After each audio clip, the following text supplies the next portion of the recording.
Dice así, vamos a leerlo todos juntos. Cuán amables son tus moradas, oh Jehová de los ejércitos.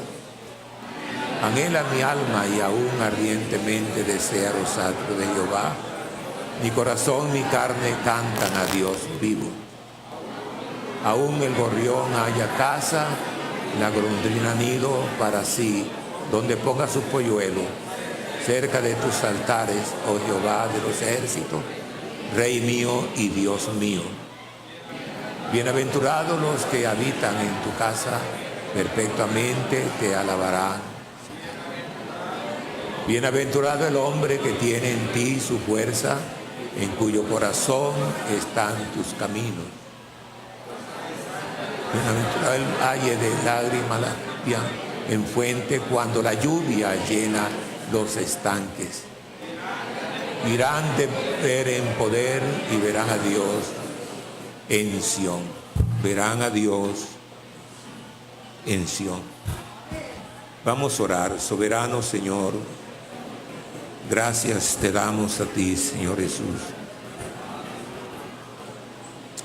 Bendito sea tu nombre, Señor Jesús. Gracias te damos, Dios. Te bendecimos y te ensalzamos a ti, Señor. Danos inteligencia y sabiduría. En el nombre tuyo, Salvador nuestro. Amén, sí, amén. Salúdense, hermanos, tenga la bondad. Cada uno, el que está a su lado, deséele bendición. Amén, amén.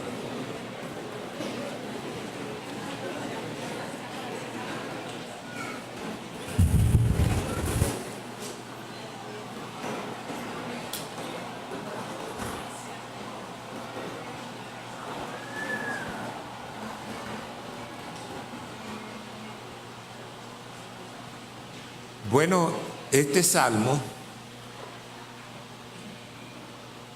es un canto de Sión dirigido a Dios. Dirigido a Dios. Es uno de los nombres del monte Hermón. Sión, Hermón. Hermón, pico de montaña, llamada en el lenguaje bíblico. Pico de montaña. Estemos pendientes en ese monte. También se puede decir que pico de montaña, llamada también Sirón o Sirín. Había una cultura que lo llamaba Sirón y otra cultura le llamaba Sirín. Pectoral significa cruz o crucifixión.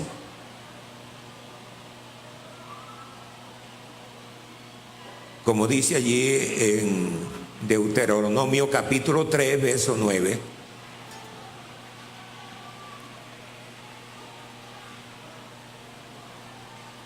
Los sidonios llaman Hermón Sirón y los amorreos Senir, o bien sea que cada uno lo llamaba en su nombre, pero se refiere al monte de Hermón. Y dice en el capítulo 4 de este mismo libro, el verso 48, 4:48. ¿Cómo dice, hermano? Desde Harén, que está junto a la ribera del arroyo de Hermón, hasta el monte de Sión, que es Hermón. Que es Hermón. Bueno, monte Hermón, montaña sagrada. Siempre lo titulan algunos eruditos de la Biblia. El monte sagrado. Que es un monte macizo, y lo separa un profundo valle, un valle bastante extenso, que tiene aproximadamente 50 kilómetros.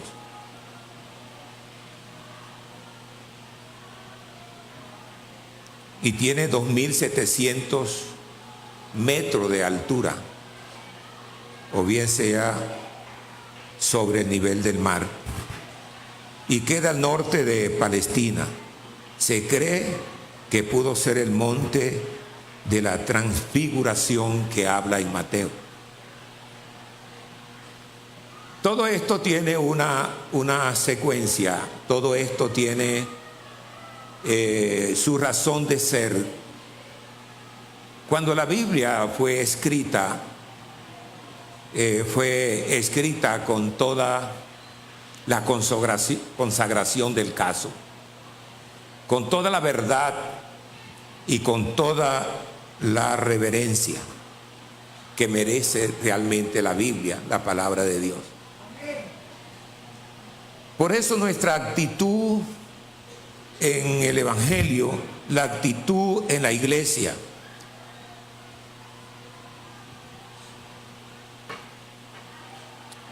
debe ser una actitud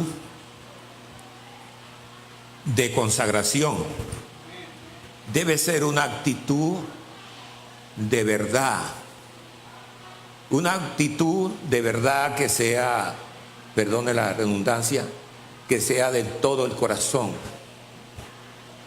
Yo creo que el mejor propósito que se tiene en la vida es lo que Dios está desarrollando a través de su palabra. No miremos las cosas a ver si nos resultan o no nos resultan acerca de la palabra de Dios. Todo lo que fue escrito, dice en Romanos 15, verso 4, Romanos 15, verso 4 me parece que es, porque las cosas que se escribieron antes para nuestra enseñanza se escribieron a fin de que por la paciencia y la consolación de las Escrituras tengamos esperanza. De manera que lo que se escribió en toda la palabra, en toda la Biblia, se ha escrito con un propósito muy especial. Y lo que Dios escribió para bien del hombre, debemos pues de tenerlo en cuenta muy seriamente, porque es importante esto. Lo mismo todo lo que hagamos para Dios, para el servicio de Dios, vamos a hacerlo bien, puntualmente bien. Vamos a hacerlo con un interés de acuerdo al propósito de Dios. Mire usted en Isaías capítulo 63. Aquí hay un propósito de los que escribieron. Dice Isaías 63, verso 1 hasta el 3. ¿Quién es este que viene de Edom? Podríamos leerlo todo.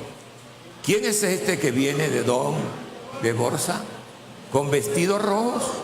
Este hermoso en su vestido, que marcha en la grandeza de su poder. De su poder. Vamos todos uniforme. Perdón. Vamos a colocarlo en una voz pareja, como leyendo de verdad. Vamos a leerlo nuevamente. ¿Quién es este que viene de Edom, de Borsa, con vestido rojo? Este hermoso en su vestido, que marcha en la grandeza de su poder. Yo, el que hablo en justicia, grande para salvar. Mire usted, grande para salvar. Lo está diciendo miles de años antes de Cristo. Y dice el verso 2: ¿por qué es rojo tu vestido? Tu ropa como del que ha pisado en lagar. Y dice el 3: he pisado yo el lagar, y de los pueblos nadie había conmigo. Los pisé con mi ira y los hollé con mi furor, y su sangre salpicó mis vestidos y manché toda mi ropa. Y manché toda mi ropa. Esto lo está escribiendo Isaías, y lo está escribiendo de verdad con un alcance 750 años antes de Cristo. O bien sea que ellos tenían también su gozo. Ellos estaban allí con sus fiestas porque había un propósito. Diríamos que ellos también estaban al tanto de lo que iba a suceder con la muerte de Cristo. Porque cada uno de ellos sabía que Dios, como dice el mismo Isaías, ¿no? Dice, porque aguas serán cavadas en el desierto y torrentes en soledad. Porque he aquí que vuestro Dios viene con retribución, con pago. Dios mismo vendrá y os salvará. Y no despreciaron pues cada escritura de esta. Y por eso allí lo decían muy expresadamente. El Salmo 84 expresa el anhelo. Habría un anhelo allí de ellos anteriormente. Había en ellos un gozo. Había algo preparado en sus corazones. Había en este pueblo desde el principio algo que los motivaba a seguir, y cada símbolo que ellos veían con referencia a Cristo se llenaban de gozo, porque iba a venir aquel día. Y yo, hermano, los que están allí en la puerta pueden sentarse, no estén así de pie, hermano. Ya terminado, siga, siéntense. Siéntense, porque ya los hermanos ya pasaron y están allí muy paraditos, y sería bueno que se sentaran. Gracias, hermano. Asimismo debe haber un propósito nuestro. El propósito siempre, anoche el hermano Milton hablaba acerca de la oración. Y cuando él hablaba de la oración, de lo importante que es esto, de la oración, me ponía yo a pensar, cuando estoy allí sentado, que cada hermano llega directamente a la banca y se sienta. Mientras que tenemos un ejemplo palpable de aquellos que estaban a la expectativa de cada cosa que se escribía, que el profeta escribía. Estaban pendientes porque sí sabían que un día iba a venir el Mesías. Iba a venir aquello que le llenaba de gozo para ellos expresar de verdad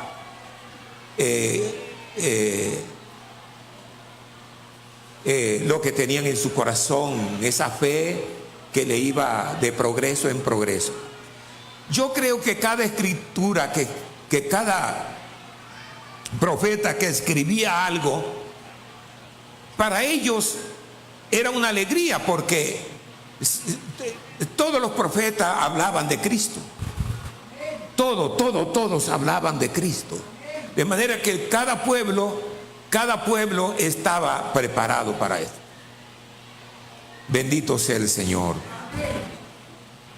Entonces, si hoy estamos más cerca de la salvación que ayer, ¿cuál es tu oración? Vienes a la iglesia y directamente te sientas. Ya no doblas tu rodilla. Ya no doblas tu rodilla. Y ojalá que pudiera doblarla ahora que estás joven. Ojalá que pudiera doblarla ahora que puedes hacerlo. Yo casi no puedo doblar mi rodilla porque todavía no me han operado de ella. Pero a veces quisiera estar más, cuando oro de sentado o de pie, quisiera estar más que de rodilla. Podría estar como el muchacho aquel que estaba de pie y siempre de pie. Estaban todos de pie y él sentado, pero la mamá le decía: ponte de pie, mío, ponte de pie. Y no quería, pero al fin la mamá le dijo que se pusiera el pie. Y él dijo: mamá, estoy de pie, pero estoy sentado. O bien sea que su mente era seguir con el capricho de estar sentado. Es posible que algunos no puedan estar de pie, no puedan estar de rodillas, pero que ojalá que con su mente estén de verdad más que de rodillas. Y cuando digo más que de rodillas es porque lo están en el pensamiento y en el corazón. Entonces, ¿qué diríamos de aquellos que estaban pendientes? O bien si el Salmo 84 expresaba el anhelo por la adoración en el templo, con el director del coro sobre Gitit, de los hijos de Coré. Coré, descendiente de Caleb, de la tribu que pertenecía a Caleb. Y era una tribu de verdad que anhelaba esto. Quise saber qué es Gitit y no se tiene muy claro la palabra Gitit. Es un instrumento musical importado de Gad, o sea, una nota musical, dicen algunos. Un instrumento, y dice que una nota musical. Pero me quedo con el concepto de que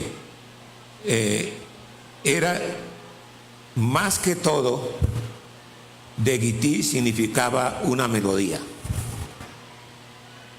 Me puse a mirar porque me dio curiosidad de Gitit, y significa una melodía que se cantaba durante la vendimia, o sea, la recolección de la cosecha. Eso es lo que ellos hacían. De esa cosecha que habían tenido, de un fruto de cualquier cosecha que fuera, y se tenía esa melodía muy importante musical para ellos. Tenían su coro, tenían sus músicos, lo tenían todo porque expresaban las melodías, las canciones en agradecimiento de lo que iba a venir. En agradecimiento estaban, no sé, en esa, repito, expectativa para esperarlo. Este salmo se cantaba en el tiempo cuando se pisaba la uva para hacer el vino. Es cuestión de ponerle la música. Si los músicos de aquí pudieran ponerle de verdad la música al Salmo 84, sería bueno que aparezca por ahí en los himnarios, porque sería pues como una inspiración de cada uno. Y las inspiraciones venían a través del problema de Israel, el problema del enemigo, y aunque sufrían mucho, habían ciertas culturas o ciertos pueblos de Israel que ellos, entre más luchaban, más alababan a Dios. Entre más venían revelaciones acerca del Mesías, ellos alababan más a Dios. De manera que este salmo es para los hijos de Coré. La palabra Coré es más o menos equivalente a nuestra palabra Calvario, lugar de la calavera. Todo eso, leyendo bien, ¿no? Como decía el primer, no, cuán amables son tus moradas, oh Jehová de los ejércitos.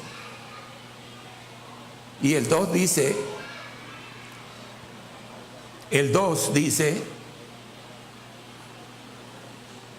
¿aló? Tenemos aquí el Salmo 84, tenemos el versículo 1. Necesitamos el verso 2.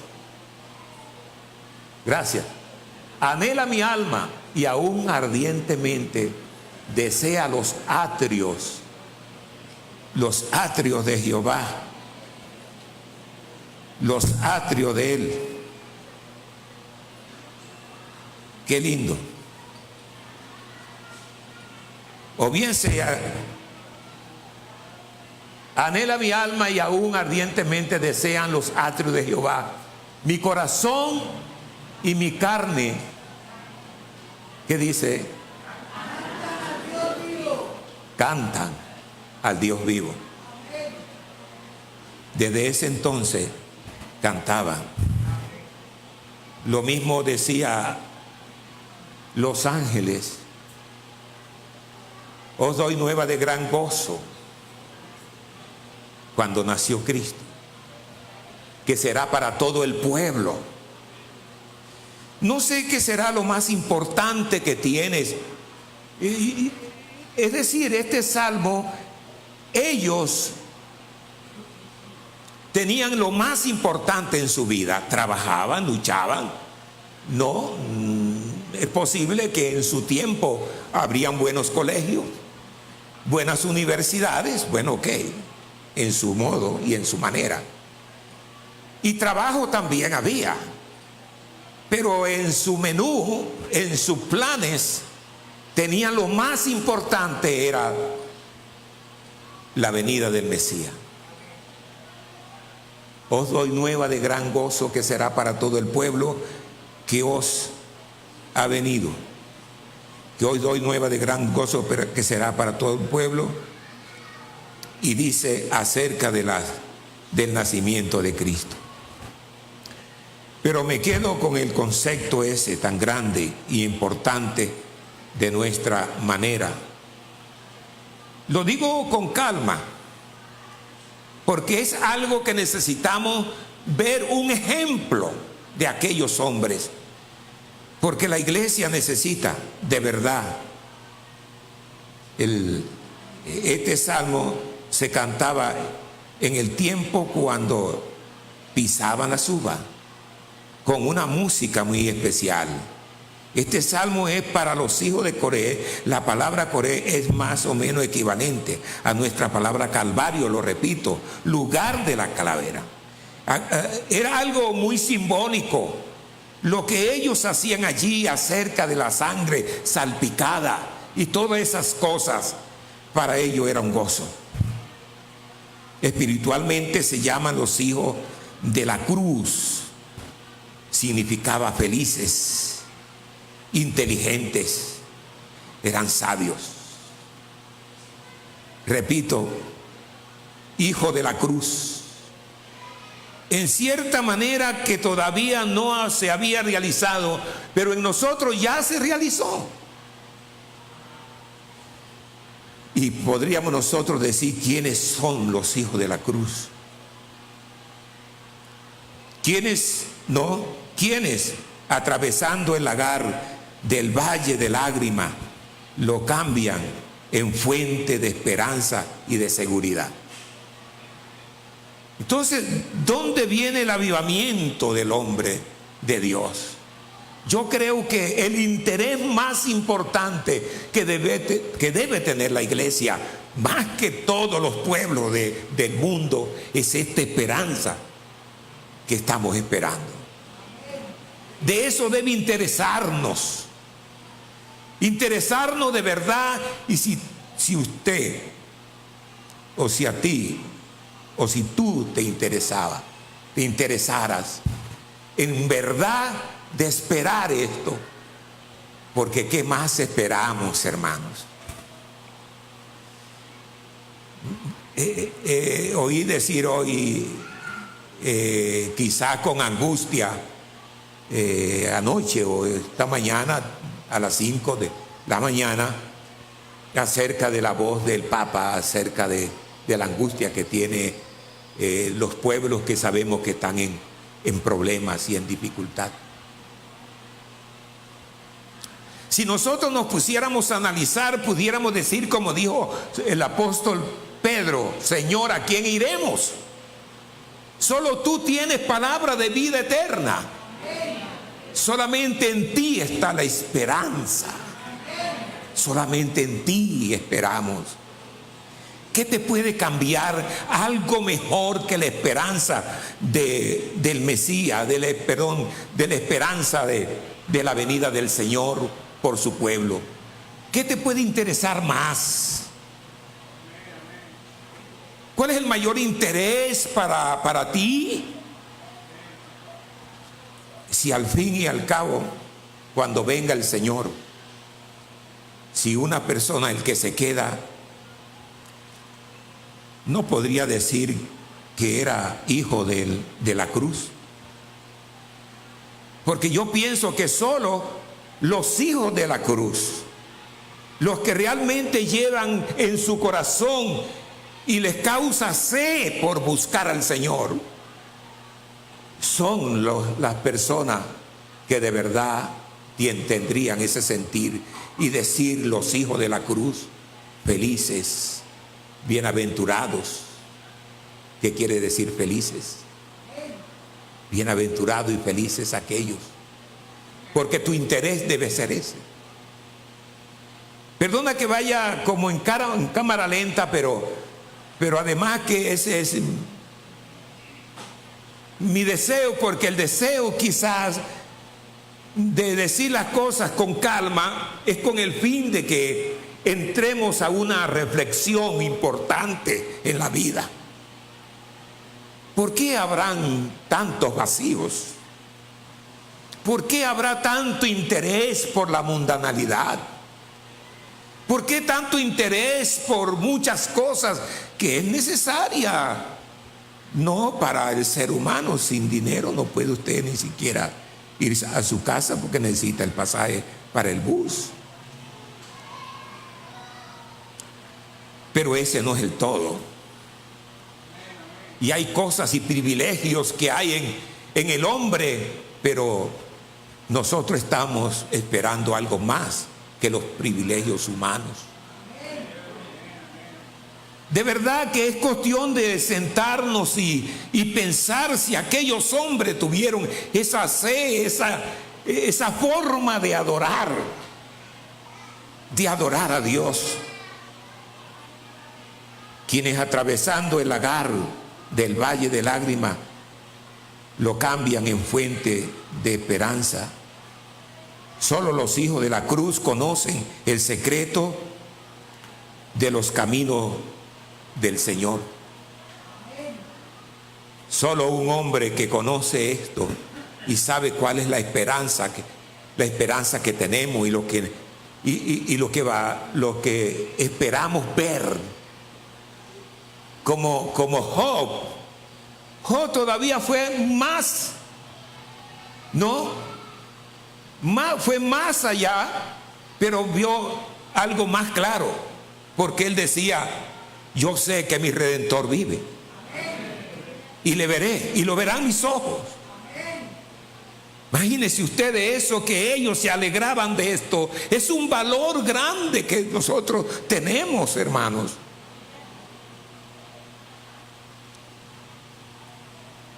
Solo ellos deben cantar el Salmo 84. ¿Y quiénes son los hijos de la cruz? Los que recibieron la expiación.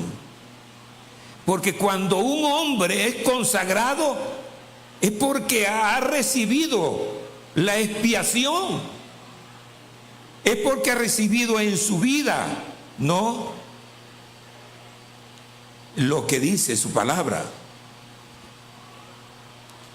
Lo que cubrió, lo que se canceló por usted, que fueron cubiertos los pecados, fueron cancelados los pecados por nuestros pecados, ha resultado ser hijo de Dios. Los liberados del pecado, grití, que se llama, que se expresa libertad. La libertad nos hace a nosotros ser felices, porque no estamos bajo del pecado, no estamos bajo de la miseria del mundo, no estamos persiguiendo ni que vengan los placeres en nuestra vida. Nuestro placer, obviamente, que un hogar debe ser feliz. Un hogar debe de vivir bien. El hogar, el hombre, el esposo atiende o trata bien a su mujer, y lo mismo la mujer al esposo, y por ende los hijos. Si trabajas, trabajas. Si estudia, mejor. Todo eso lo puede tener mientras tanto. Es cierto que el dinero, la universidad y esas cosas no nos van a salvar. Pero mientras tanto hay que tener dinero. Mientras tanto hay que estar en la universidad. Hay que prepararse. Y cuando uno es consciente de eso, gracias Señor por lo que me has dado, gracias por el hogar, gracias por esto, gracias por lo otro. Entonces cuando hay una consagración es porque sientes la libertad de no estar amarrado y cautivo de cosas terribles que te amarran, que te estorban para tener una vida plena en Cristo. Eso es bueno tenerlo muy pendiente. Los hijos no ven el hogar como lo ve el hombre común, su apariencia exterior de pérdida y dolor. Quizás el mundo nos critica por algunas cosas que no hacemos, porque no entiende. Solo los hijos entendemos por qué no hacemos cosas que el mundo lo hace. Porque ellos creen que somos tristes. No somos tristes. Tenemos una esperanza gloriosa. Esa esperanza de verdad se aflora, se despierta, se mira a través de nuestras actitudes, a través de la vida cristiana. Se ve. De manera que quizás ellos no lo ven así. Los hijos no ven esto. El hogar es un recipiente de piedra, pero los hijos de la cruz cantamos el Salmo 84. Quizás no tenemos la música, pero ellos no sé cuál era la música, pero debió ser una música muy linda. Quizás no hicieron himnarios, pero qué bueno sería nosotros tener de verdad y lograr entender esto. Cantamos el recurso que viene de Dios y no de los hombres. En el capítulo 84, verso 5, como dice, el verso 5, bienaventurado, ¿qué dice? El hombre que tiene en ti sus fuerzas, en cuyo corazón están tus caminos.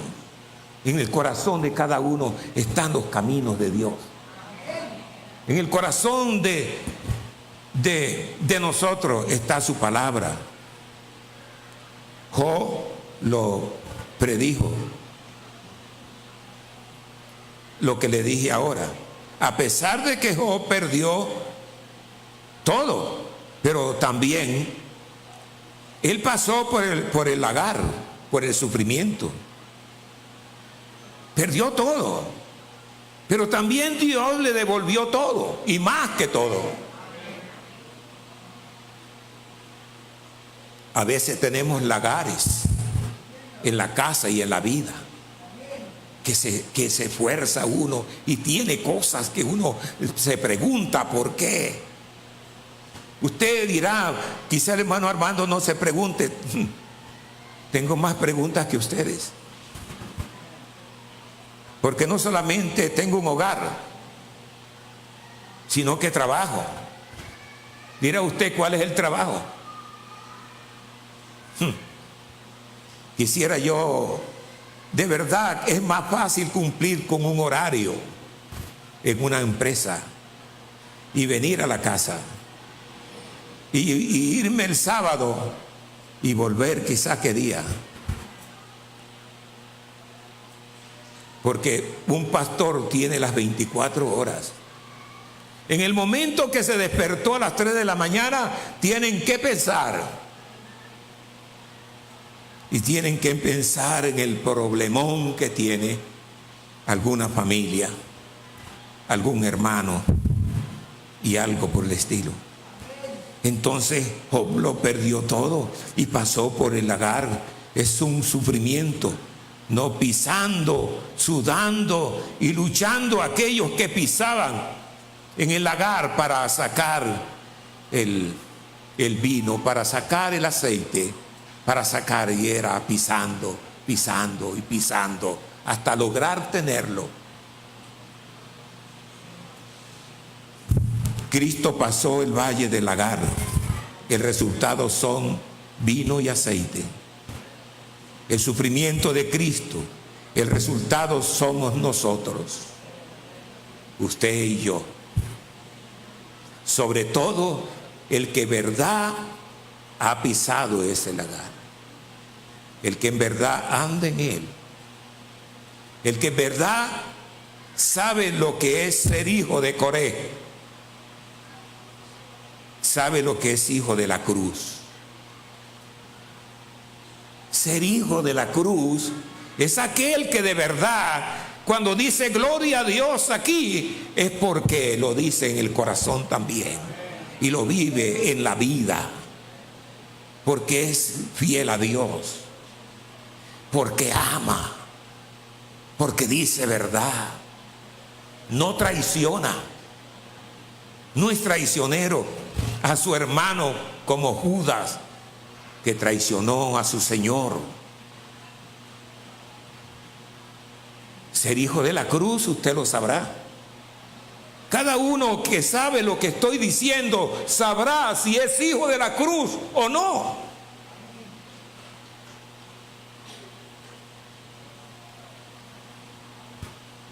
Hoy tenemos la alegría, el gozo de nuestras almas. Cristo fue mayugado como la aceituna, como la uva, para darle el aceite fresco al pecador y el vino como el gozo de su alma. Pisó. Entonces no te molestes porque alguien te ofendió. Y hablando con la directiva porque recibiste un desprecio o algo por el estilo, ya renunciaste. Ya renunciaste, uy, ¿cómo? ¿Así tan fácil? No has pasado por el lagar. No has pasado por el lagar. Y quizás sea ese el motivo por el cual hay veces no hay prodigios. No hay cosas que deben de haber. Porque de repente cada uno tiene su delicadeza y cada uno tiene su interés personal. Pero si nosotros habláramos como dijo David, no a nosotros, oh Jehová, no a nosotros, sino tu nombre, da gloria. ¿Cuánto le dan la gloria a Dios por eso? Mire usted, la gloria siempre es para Él. Hoy tenemos la alegría. Hoy tenemos la alegría, el gozo de nuestras almas. Sobre todas las cosas, los hijos de la cruz. Cuando Jesús estaba en la cruz, algunos hombres le gritaban, si eres hijo de Dios, desciende de la cruz. desciende. Descender. Estamos dentro de la fe en el Señor. Y estamos de verdad en el lagar. Pero no podemos descender. Es cierto que ninguno de nosotros puede salvar a otro. Pero sí podemos ser canales. Y tú no puedes descender. Porque tenemos el gran ejemplo. ¿Por qué no desciendes tú, te salvas tú y nos salvas también a nosotros? Quizá la voz del diablo sea ese. ¿Por qué no desciende? Déjate de estar allí. Complázcate tú, gózate tú en el mundo y ayúdanos también a nosotros a hacer lo mismo. Entonces tenemos esa alegría. Porque allí encontraron que ha llegado el ser fuerte, cuyas aguas de vida fluyen hacia los demás como canales para otros. Dice el versículo 6, si es tan amable, el versículo 6. ¿Cómo dice, hermano?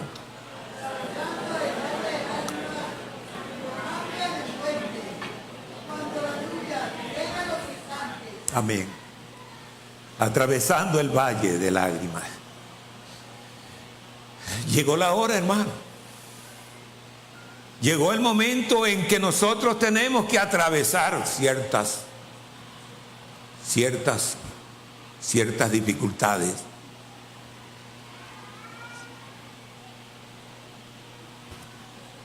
Es necesario tenerlo.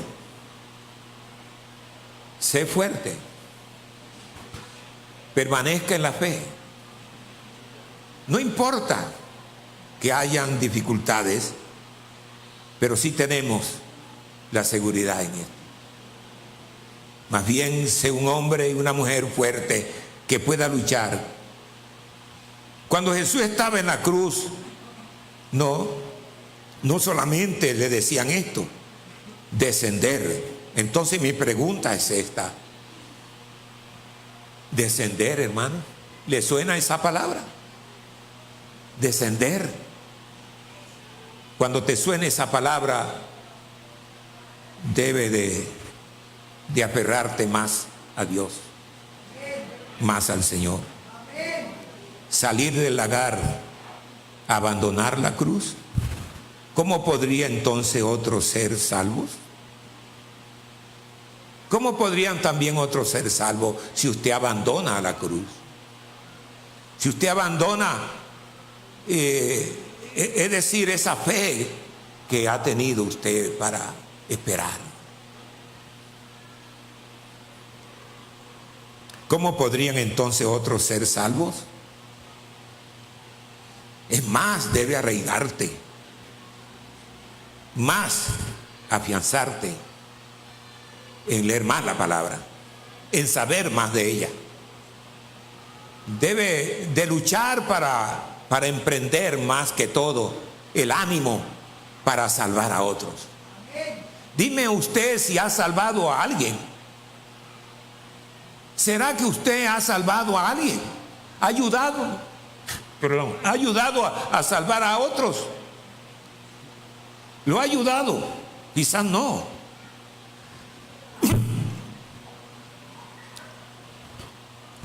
¿Ha ayudado a salvar a otro o no lo ha ayudado? O más bien ha sido neutral. No te interesó quizás en esto. Quizás te pareció que era perder un tiempo.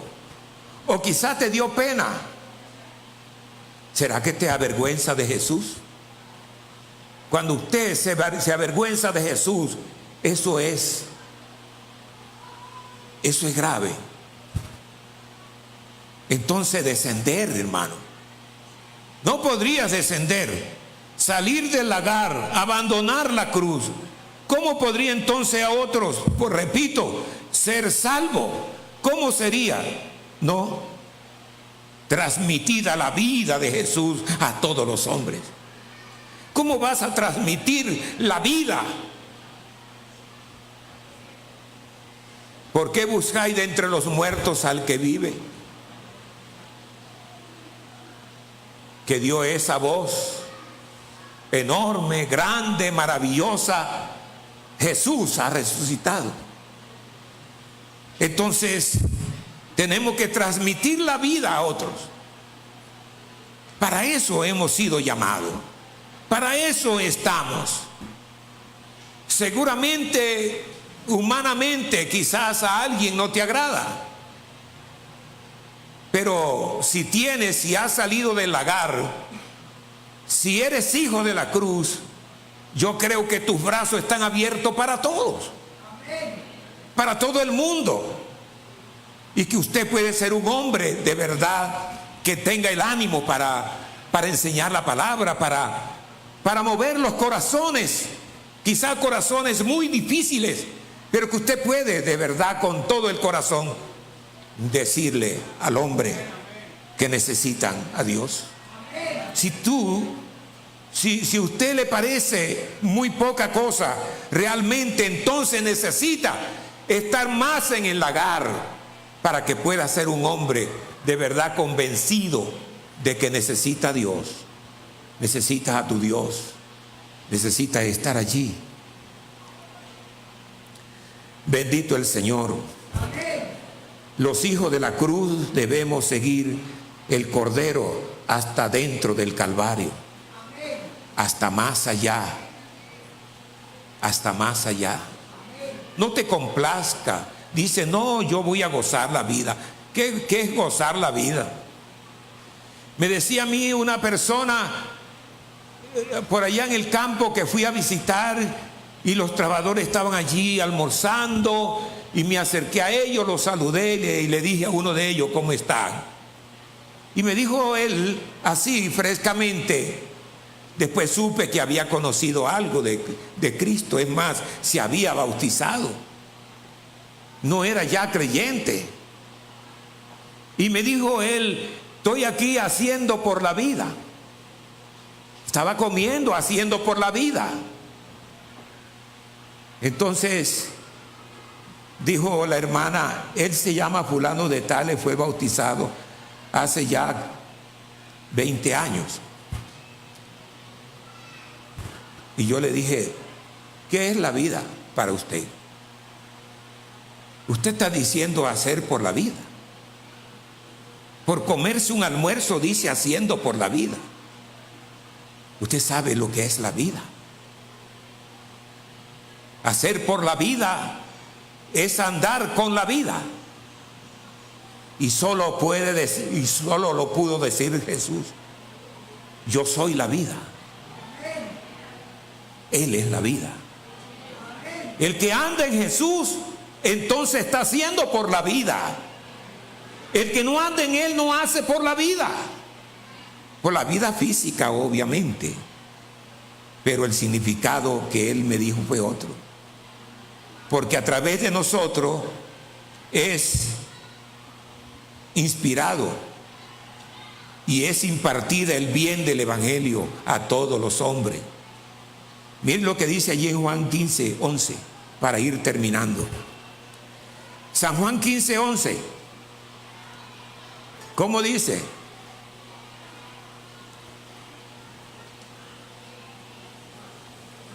Esta cosa os he hablado para que mi gozo esté en vosotros y vuestro gozo sea cumplido. Se cumplió en Él, pero debe cumplirse también en nosotros. Debe haber una unidad, una reciprocidad. Usted con Él y Él con usted. De manera que esperamos eso, hermano.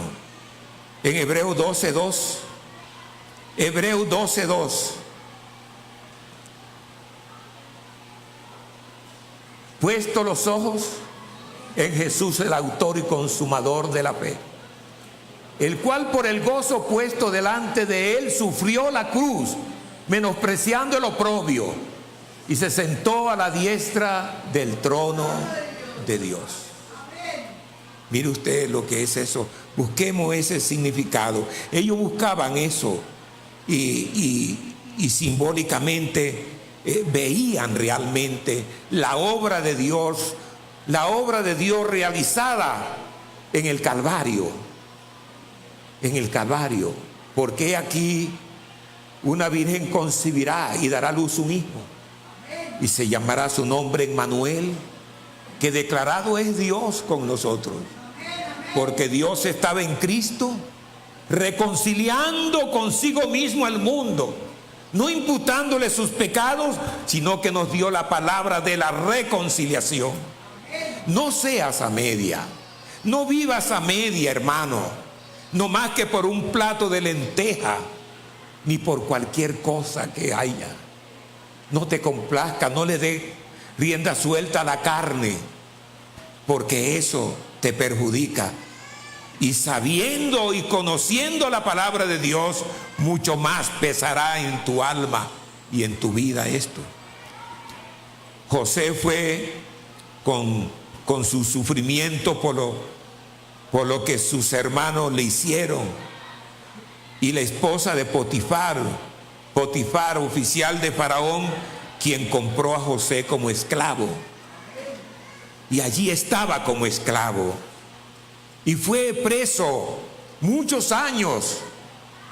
Fue calumniado. Pero él pasó por el lagar. Este hombre luchó por su fe, por la gracia de Dios. Y pues se puede decir que es hijo de la cruz. Y después de los 8, de aquellos hombres que estuvieron en cárceles, se puede decir que eran los hijos de la cruz. En el versículo 7 del Salmo 84, verso 7, 84:7. Irán como, hermano, de poder en poder, verán a Dios en Sión. Verán a Dios en Sión. Eso fue especial. Después se puede decir que fue el hijo de la cruz. Y allí en 2 de Corintios también hay para nosotros. 2 de Corintios 4, 10, 12. 4, 10 al 12. Llevando el cuerpo, ¿cómo es? Llevando en el cuerpo siempre por todas partes la muerte de Jesús, para que también la vida de Jesús se manifieste en nuestros cuerpos. Y dice el 11, porque nosotros que vivimos, que siempre estamos entregados a muerte por causa de Jesús, para que también la vida de Jesús se manifieste en nuestra carne mortal. Y para terminar el 12, de manera que la muerte actúa en nosotros, de manera que la muerte actúa en nosotros y en vosotros la vida. De manera que si alguno está en Cristo, nueva criatura eres. Somos un resultado valioso, hermano. Con esto quiero terminar. Somos un resultado valioso. Cuando tú te entregaste a Cristo, cuando viniste a la iglesia y fuiste bautizado en el nombre del Señor, realmente podríamos decir que ya no vemos a Cristo crucificado como lo ven otros. ¿Y cómo lo ven otros? ¿Y cómo lo ven? Bueno, para hacer quizás unas procesiones de año en año. Solamente para eso. Ayer venía para el culto y me preguntaba a alguien qué pensaba yo acerca de la Semana Santa, que conmemoraban ustedes. Yo le decía, desde que nosotros nos entregamos a Cristo, celebramos siempre a Cristo resucitado. Él resucitó y esa es nuestra esperanza. Es la esperanza tuya, hermano. Es la esperanza de todos que debemos de tenerlo. La esperanza de gloria. Un Cristo triunfante. Así es la iglesia. Tenga la bondad de estar en pie. Sigan, hermanos, que nos ayuden. Un Cristo triunfante. Así es la iglesia. Así debe ser tú como iglesia. Que des testimonio de la resurrección. Porque si Cristo no resucitó, vana es nuestra fe. Entonces la fe es débil. Entonces no crees en eso. Si crees en eso, entonces espera a Jesús. Entonces será fiel a Jesús. Así será la iglesia. Triunfante. Diga triunfante. Triunfante. Digamos todo. Triunfante. Porque la iglesia debe ser eso. Triunfante. Y estar siempre de pie. Aunque los lagares están por toda parte, no es el verdadero lagar que dio vida.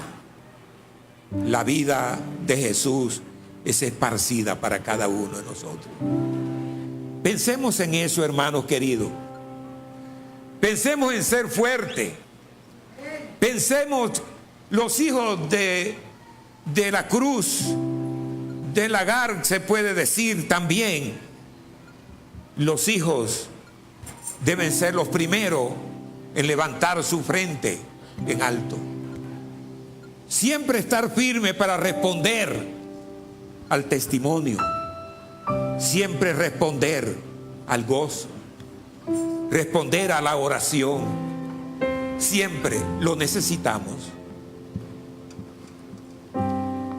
No estoy muy de acuerdo que para orar para un enfermo tendríamos que verbalmente hacerle una radiografía de lo que tiene. Porque lo tiene. Pero oremos por esa persona que está enferma. Dios sabe lo que tiene.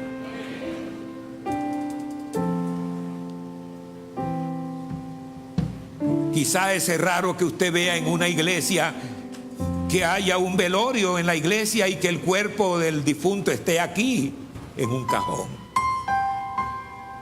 Lo hacemos allá en la sala de velación.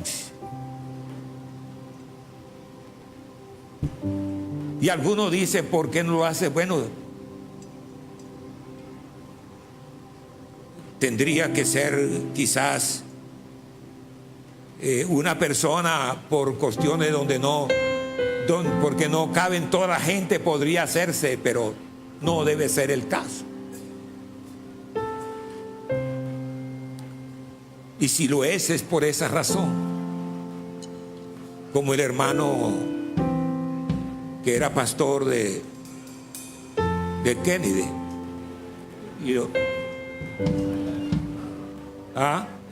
Leonardo. Aquí se hizo. Pero vamos a expresar más bien cosas maravillosas. Porque los hijos de la cruz debemos tener la fuerza y el poder para reprender la enfermedad, para reprender, ¿por qué no decirlo?, la muerte. Porque debemos ser personas revestidas de Dios. Pero eso lo hace la iglesia, juntos. No siga haciendo algo que te puedas arrepentir. No es posible que un hombre que ha sido nacido de este lagar tan importante, que es para la vida eterna, para que tenga vida en abundancia, algo que fue extraordinario, que lo vieron aquellos, que nosotros ya lo sabemos. ¿Podríamos nosotros ser menos que ellos? Por el contrario. Porque la fe no tiene resultado de lo que vemos, sino de lo que no vemos. Eso creemos. Eso dijo Jesús a alguien: porque me viste, creíste. Bienaventurados los que no vieron y creyeron. Cree en eso. Cree, sé buen cristiano. Alabanza. Sé un hombre de Dios, una mujer de Dios. Ama a tu iglesia. Ama a tu hermano. Cambia, arrepiéntate. No haga cosas que avergüences a la iglesia. Y que seas de verdad visto por la gente que todavía no han creído lo mismo. Ten temor de Dios. Búscale.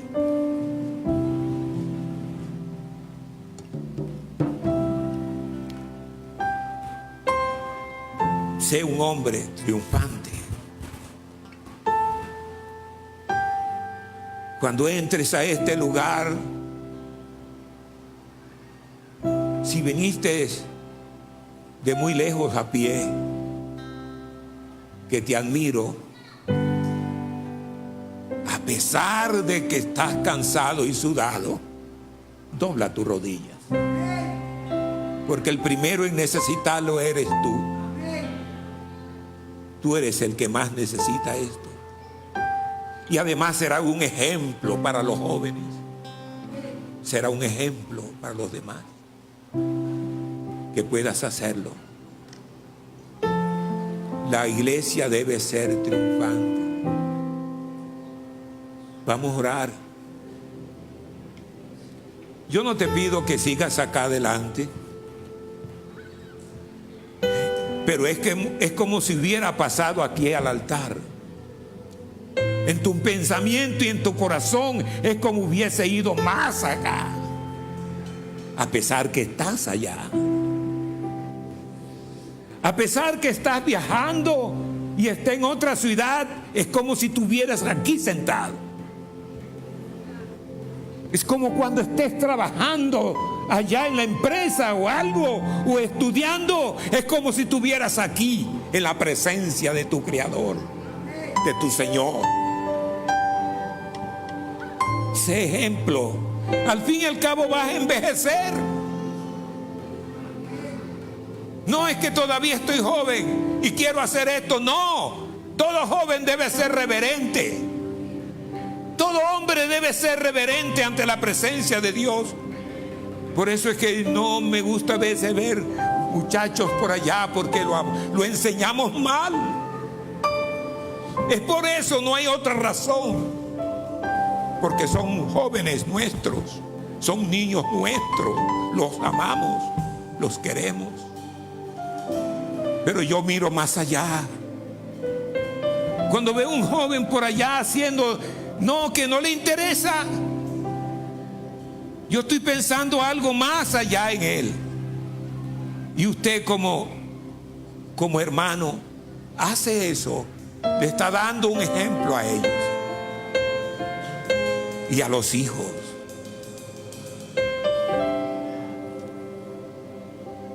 Soberano Dios,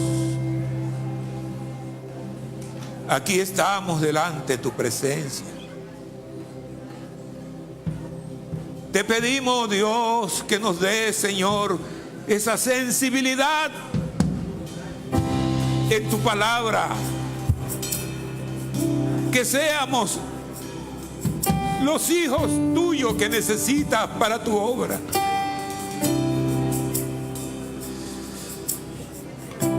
Señor, ayúdanos.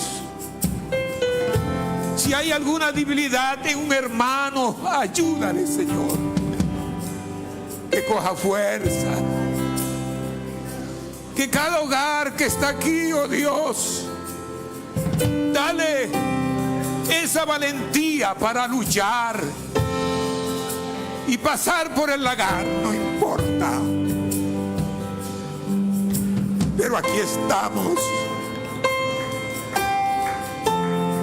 para hacer tu voluntad.